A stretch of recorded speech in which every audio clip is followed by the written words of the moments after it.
চ্যাটার্জি বাবু পদত্যাগ করেছেন এবং আমরা শুনতে পেয়েছি আজকে হয়তোবা পদত্যাগ করেছেন বা করবেন আরেকজন ডিএজি রয়েছেন স্বৈরাচারের দোষর সাইফুদ্দিন খালেদ এবং আরো কয়েকজন এএজি পদত্যাগ করবেন আমি শুনতে পেয়েছি।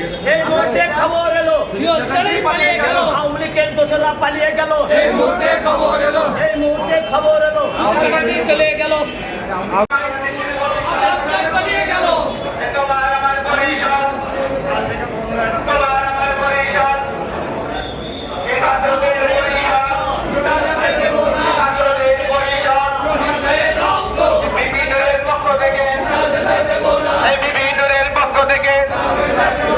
গণ অধিকারের পক্ষ থেকে বিভিন্নের পক্ষ থেকে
চ্যাটার্জি বাবু পদত্যাগ করেছেন এবং আমরা শুনতে পেয়েছি আজকে হয়তোবা পদত্যাগ করেছেন বা করবেন আরেকজন ডিএজি রয়েছেন স্বৈরাচারের দোষর সাইফুদ্দিন খালেদ এবং আরো কয়েকজন এএজি পদত্যাগ করবেন আমি শুনতে পেয়েছি।